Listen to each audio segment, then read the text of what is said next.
fun. The thing I like about snowshoeing is just getting off the trail. Do you want to join us for this gear review? Or you want to? Well, you can. That's fine. You don't even need the. I don't know if you want to say much, but. Yeah. All right. I am. Cody's like, no, I'm taking my chair away. Well, some guy eating noodles while you guys are going through the equipment. Okay. Down to come up in the comments. Why is that guy eating noodles?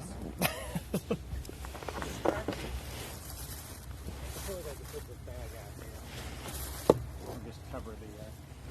Tyson is like all set to go here. I'm not going to go through all my camera gear, but this is my secret camera bag filled with all my equipment. And so mostly what I carry is actually camera gear. And I supplement with survival gear. And so I carry my multi-tool, of course. Have my watch with the compass, phone with compass, and texting or calls if possible, but often is not possible. Beacon. I'm using this deflatable water bag right now. And microphone. Not part of this one. Water purifier, SteriPen ultraviolet water purifier.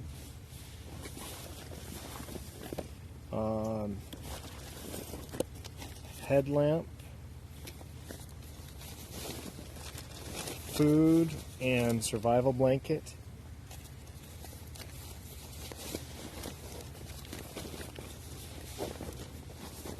Thanks to you, Tyson. We have radios on this trip. My stabilizer, camera, and I'll do another review about this. Is a Sony A6300, which I love and hate, and a Cougar 45. I'm carrying just 2 clips with me because Magazines. What's that? Magazine. I mean magazines. Sorry. Yeah, and with me. Because they're just heavy. It's a lot of extra weight. And that's pretty much everything I'm carrying on this trip. Boots. What are you carrying, Tyson? Yeah, again, like he was saying, I brought the radios, first aid kit, snake bite kit, although I didn't really expect to find anything out this far west. I think I did see a snake or heard it going into the... There are timber rattlers around here, which is really unusual for... It seems pretty cold. Yeah, but the rocks can get so hot. It's basically warm. Like a desert. Yesterday was pretty cool, but yeah. I'm pretty sure I saw one. All right, well, glad I brought it. Flint and steel, magnesium, the life straw, lots of mosquito repellent, emergency whistle, trail tape, some extra tape for the first aid, various flashlights, compass, multi-tool. Forgot I brought that. Sleeping bag, emergency sleeping bag, just knife protection, also a really easy one to make a spear out of if you need to. Extra battery. This charges both the radios and my phone. I was using my phone for the GPS. I use it's OSMAD, and it's basically OpenStreetMaps offline GPS, and it works. We ran a GPX track, which you can upload to OpenStreetMaps or any other standard GPS or GIS software. Mace. I think this is a little bigger for possibly cats. They're out of the bear mace. Gloves. Thought about bringing 2 pairs of gloves. I did tear. This is just pigskin. It's pretty thin. I ended up tearing a little bit of this inside the cave. And a big water bottle and day pack. I think that's about it. Yeah. If it's colder weather, I will carry more layers with me, a lot more layers. Yeah. But with the emergency blanket and the layers I had with me, I had enough to stay warm. One thing that I really like, which is really simple, somebody was commenting, well, that's, you could have a lot better compass. And the main reason I have this is, and mine's down in the rig, is for the whistle. Because if you are out there and everything else fails, you just can't yell for a long time. You've got maybe 15 minutes and an hour, or an hour would be a long time. You'd be completely hoarse. Whereas you can just breathe through one of these and sound a whistle, and it's going to carry a lot farther than your voice in a lot of cases. It's just an amazing tool to have with you, and especially a multi-tool like this where you do have a compass.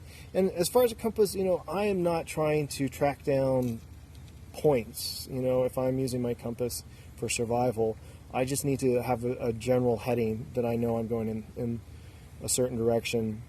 And really, for survival, you're going to want to stay put. And so a lot of times, I just want something that it's easy to access and that I can glance at. And if I have this hooked to my vest or jacket, I can just say, okay, I'm headed north or south or east or west. That's the heading I want to go. So I don't know. I think it's a great little multi-tool. Interesting thing too about mace too. My brother was mentioning this. I hadn't heard this recently, but he was saying that people are saying it's better to have bear mace actually, and you use the bear mace first. That's more effective. Yeah, there's more instances of successful warding of large animals with mace versus actual guns. Mm-hmm. At least statistically. I think that's interesting, and I think it's a really good tool to have with you, and more effective. And so something I would like to add to my tool bag. But I do like collapsible type of water bags like this too, because it's way lighter than any other sort of container. As you drink it, it loses space, so you don't have something that's bulky hanging around. And I can use my SteriPen in here and fill it back up as well. So I think that's just a really cool functional thing. I'm not going to boil water in it, but that's okay. Okay, so, here's another knife. And another knife she pulls out. That's a knife. Yeah. I really do need to get a flint too, a flint and steel. Yeah. And Cody actually brought the Waterproof matches. real waterproof matches here. Yeah. And heat can just be so, it's so stove. important. And I've always been kind of the opinion, if something happens, I just need to truck out of there. But if you have a broken leg, you can't do that, at least as fast, or potentially not at all.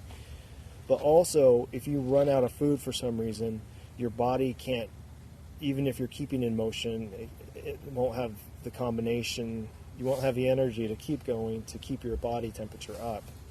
Because I know I'm usually always hot because I'm moving quite a bit when I'm out here. And so that heat, having a fire source can be really important if everything starts going wrong. That is, the story behind those is kind of funny.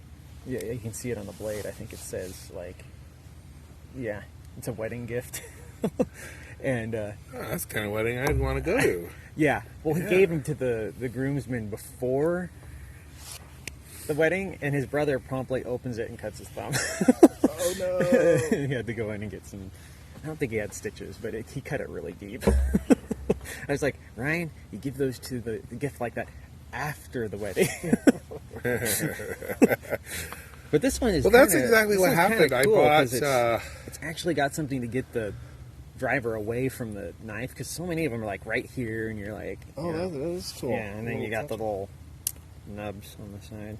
Yeah, I bought the SOG Tomahawk, and it had that tight thick plastic thing around it, and it's so I'm tearing it open, and there wasn't There was just like this little nubby, thin blade protector on there. Mm-hmm.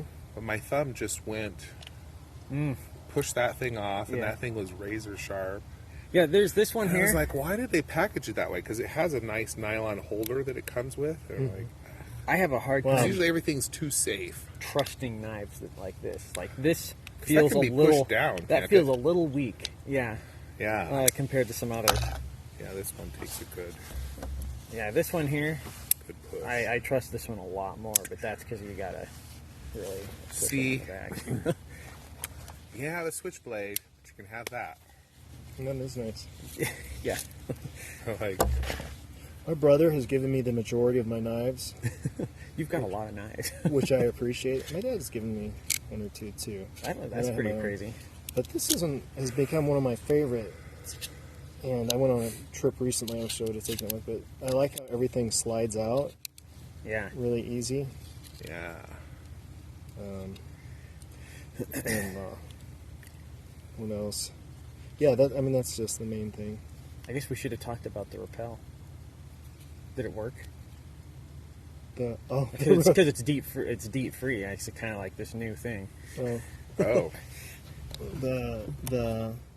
This? Both of those. I didn't use the rappel. Did you use the rappel? Yeah, I've used both. I used just the cutter, I think. This stinks.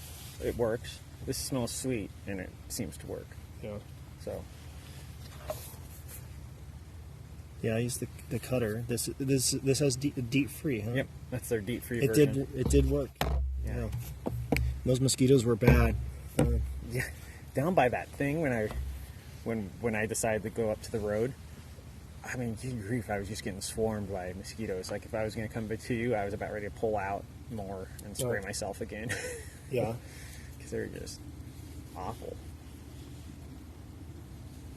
Buck.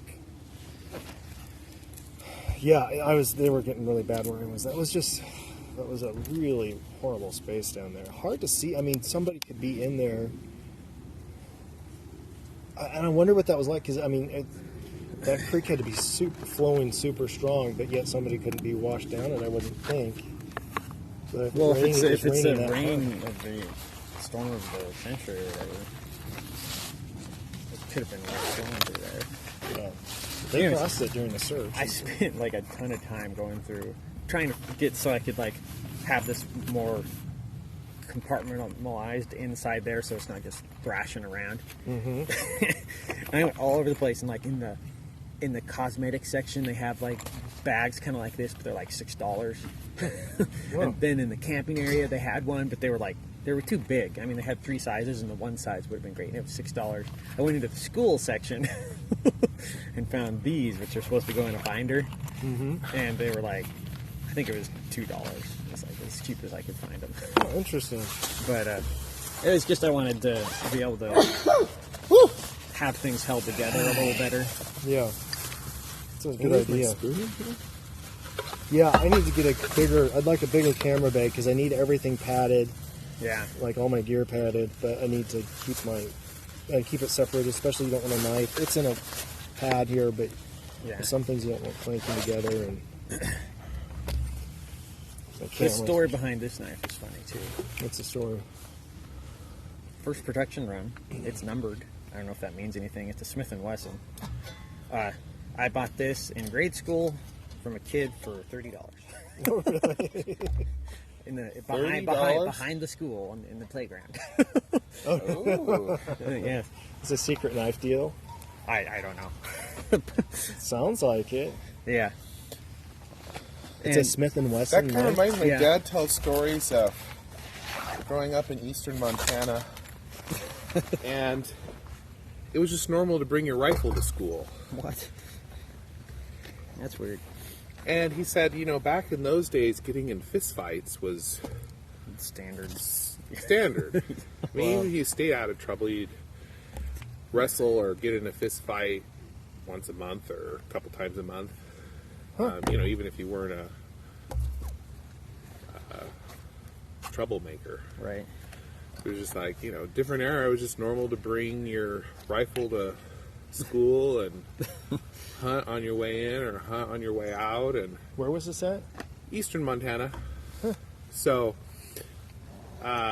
he's like, we brought our guns to school and left with them and got in fist fights, but you never even thought about mixing up the two. Well, I think that generation has a lot more like guns are for hunting stuff. I think more than perhaps, like my uncle, perhaps nowadays the younger teacher, generations. lifelong Democrat, Yeah. huge gun collection, Yeah. thinks nothing of it. Yep. I think that the people nowadays, at least kids, not necessarily have that mindset. Maybe I don't know. Maybe the kids back then did. But Well, there's so little about guns, especially on TV. It's more prevalent where guns are used for violence, shooting other people, shooting yeah. other people. yeah. Rather than a tool. Yeah. Well, Speaking of tool, with your USB, could that be like a multi-purpose thing? I'm sure. Could you like strangle a bear with this or something? yes. Create a snare. Yes. Bear.